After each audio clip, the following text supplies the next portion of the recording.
Hello again, everybody. Zach Attack is here with my TNA Impact Wrestling review for January 12th, 2012. 1/12/12. Of the Genesis Aftermath from the pay-per-view this past Sunday. And I thought Impact tonight, TNA is always a hit or miss. Kind of in the middle.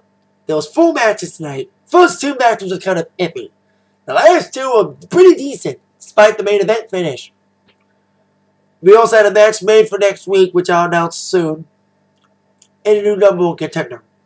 I'll get to all that in a moment, so let's kick it off with first segment, which was the still TNA World Champion Bobby Roode coming out to talk about celebrating time, about winning the championship match against Jeff Hardy. Well, he actually retained the title by getting himself deliberately disqualified. That brought Sting to come out saying, Bobby Roode, you still a cocky motherfucker, basically. You don't know how to respect people still. You don't know that I still won the show, not you. So, basically, a personality clash, basically, between Bobby Roode and Sting. They've been seeing a lot. Personalities, both of them have been clashing. So, Sting made, of course, the match between Bobby Roode and Jeff Hardy, the rematch for the TNA title tonight. Now, I mentioned on my attack line today, there's the second straight Impact after a pay-per-view in a row that the TNA World title has been defended because of a screwy situation. After Final Resolution, which had AJ Styles and Bobby Roode in a 30-minute Iron Man match to a time-limit draw, on Impact that Thursday, there was a rematch between AJ and Bobby Roode, whatever, 5 minutes overtime, but then 5 minutes ran out, no pin. Then he had sudden death and Bobby Roode won at the clip of the ankle. So now we had Genesis, Bobby Roode, Jeff Hardy, DQ finish in a rematch on Impact. And Sting made a stipulation that Bobby Roode got himself deliberately disqualified. He will lose the title to Jeff Hardy. So there you go. Now after that, we're on to our first match, which was a non-title. I thought this was for the titles, but I was wrong. It was Robbie E and Robbie T, the tools of TNA, taking on the big men, the reigning TNA World Tag Team Champions, Matt Morgan and Crimson. Now, I knew this was going to be a little bit of a squash match, and it was. Robbie T took some advantage, but Robbie E acts like the pussy he always been by getting his butt ripped by Crimson and Joe, getting the elbows. Kind of a quick match, okay matchup, mostly one-sided, with Crimson and Morgan dominating this non-title match, beating the hell out of Robbie E and T very easily after a double T finish. 1, 2, 3, Crimson Morgan. But they were attacked after the match by Magnus and Samoa Joe. Now, those two won the Wild Card Tag Team Tournament, as we all know, and were the number 1 contenders, but lost this past Sunday. With their attack, it seems that Magnus and Joe are still angry and want another shot. And Magnus and Joe, from the matches I've seen, they got potential. Hey, we don't think a lot of good tag to the TNA. Beer Money's broken up, Jen Mee's fired, Motor City Machine Guns, who knows when and if they'll ever come back. But this Magnus Joe team from this Wild Card tournament is doing very well. They got potential of being a good team. So, maybe another match, probably against the Lions. It is in the books, probably. Now, after that, on to our second match of the night, which was knockout action. Winter, we haven't seen her in a while. She's getting lost in the shuffle, especially with Gail Kim getting all the airtime and Madison Rayne and also, of course, Mickie James. So it's nice to see Winter along with Angelina Love in a matchup against ODB, along with her ex-partner boyfriend. I call him that. We think he is, of course. Eric Young, of course, he was ODB's partner. This match was just silly. Like I mentioned, the first 2 matches were kind of iffy, and the last 2 were pretty good. So the first match was kind of mostly one-sided. This set was comical. Because Eric Young, Eric Young, he is the comic relief of TNA. He is the Santino Marella of the WWE of TNA. He's Santino of WWE of TNA. I said, no, I'm sorry. Eric Young is the lovable goofball. He's a goofball, he's a little cuckoo, but everyone likes him for it. So he acts like a goo-goo, tries to attack himself, and thinks it was a tag match, even helicopter span Angelina. This match, knockouts matches are decent. If you have Gail Kim and Mickie James, but this match was probably a bad match. It felt like a Divas match, kind of. ODB doing a Bungle Buster. The match was like, iffy at best, especially with Eric Young's interference. But ODB got the victory with a little slam. 1, 2, 3, ODB gets it. Maybe we'll see ODB take on Gail Kim in the future for knockouts, unless Mickie James gets another rematch. Speaking of Mickie James, I mentioned that they made a match for next week. Mickie James will take on the woman who kind of cost it on the TNA Knockouts Championship this past Sunday, Madison Rayne. I'm hearing Madison Rayne, Mickie James in a steel cage match next week. And Mickie James had wrestled Taylor in a steel cage match. And that was a Knockouts main event. That was a decent steel cage match main event for Knockouts. I thought that was very good. We'll see what Mickie can do with Madison Rayne in the steel cage next week. Now on to a lot of skits before our third matchup, including the return, of course, we saw last week. Garrett Bischoff came back. He was going to referee, but he was promoted to wrestler. So Eric Bischoff talked about blah, blah, blah, blah, about building bridges and whatever, about screwing everybody to make more money, all about him. And then here comes Garrett Bischoff talking about wrestling and whatever, that he's got a trainer. I say it's Hogan. I thought of a Sting for a minute, but I said it's Hogan. We haven't seen Hogan in a while, and of course Hogan's now a good guy now, apparently. So that could be a big thing. Hogan could return maybe against All Out, maybe. Although I'm hearing he's making a movie. I'm hearing he's shaving his beard and shaving his hair for a movie. That's kind of weird.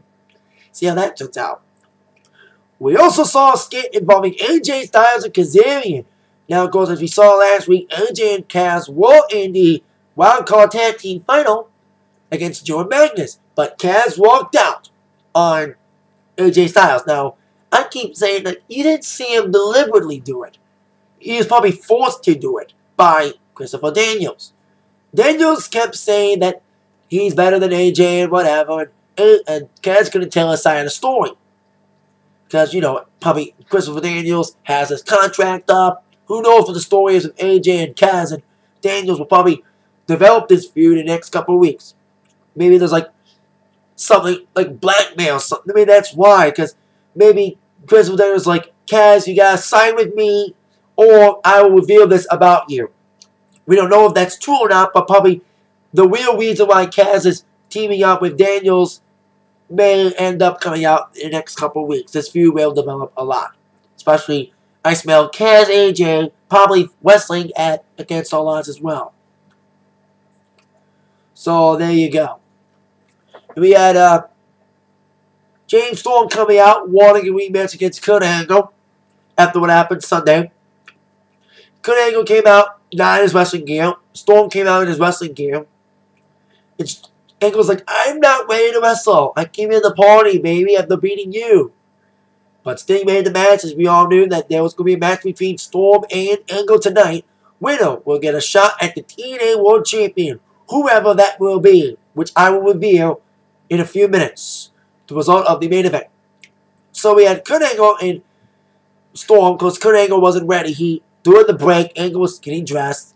They rang the bell because Storm was out. He was ready to go. Angle was still getting dressed. He didn't come out for his entrance. So referee Hebner rang the bell and started counting Kurt Angle.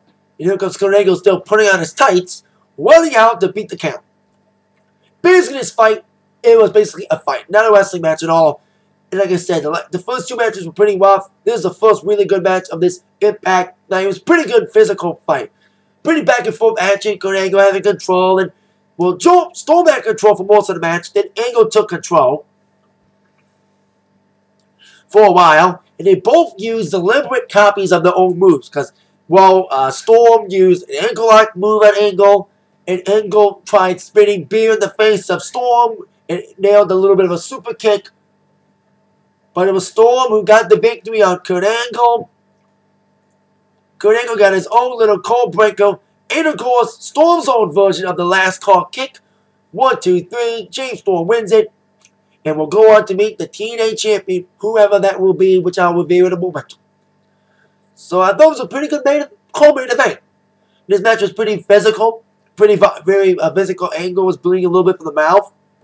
That was a pretty grueling physical matchup. Very a lot of near falls, a lot of good moves here and there. Pretty decent match for TNA co-main event. I thought it was very good, with James Storm getting the victory over Angle. I mean, Kurt Angle's a big guy. You know, Kurt Angle can go over people. He's lost to James Storm like 3 times. So Kurt Angle must be a guy, the perfect guy to help a guy get over by having him beat him. You know, so we'll see what happens. You can Storm whoever you face. So we knew who was the new #1 contender, or a #1 contender for the TNA title. But who's the champion? We found that out as Bobby Roode defended the TNA Championship just 4 days following Genesis against Jeff Hardy. Cost the stipulation. Roode gets himself disqualified. Hardy will win the championship. So Hardy took control right away. He went out to ringside and basically beat the crap out of Roode outside the ring. Beating him on the ring post and everything. Basically like the Storm Angle match, the Roode Hardy match was nothing more than a fight, because Hardy wanted payback. He wanted to get his hands all over Roode and beat the shit out of him and get the TNA World title. Basically back and forth matchup like Angle and Roode with the Angle Storm with a screwy ending. So Hardy, Roode beat the crap out of each other, beating up in the ring, outside the ring, and both men had control for most of the match, back and forth. Hardy had control, but then Roode took it back, and Hardy nailed the move. I remember he was trying to go for a splash and hit himself on the ring post down on the barricade. And it took, what was it? 3 Twist of Fates and 2 Swantons. And he was ready to get the victory there. Hardy had a good finish. He was ready to finish Roode once and for all. He did do a Twist of Fate, then missed the Swanton. And Roode was ready for a suplex after his Spinebuster move. But then Hardy countered with 2 more Twist of Fates. And he was ready for a second Swanton Bomb. And it felt like it was over. It felt like we were going to crown a new TNA World Champion. So Jeff Hardy got the cover on Roode. 1, 2. Here comes Bully Ray to save the day, deliberately causing Roode to win by disqualification. It was like Wesley was ready to count to 3, and Bully Ray interfered. Then Jeff Hardy beat the crap out of Bully Ray for a little bit, and Roode ran off, taunting yet again. They got away easily with the TNA World Championship. And you can tell throughout most of the match that Roode was really trying to sneak his way out of it. You know, he was trying to obey the rules, but he still wanted to break them. But he knew he couldn't. He was going to try to get himself disqualified, but he knew if he got himself disqualified, he would lose. So he was very desperate, especially he was doing every move to Hardy imaginable and kept getting Hardy to kick out. He was very desperate. Desperate men do desperate things.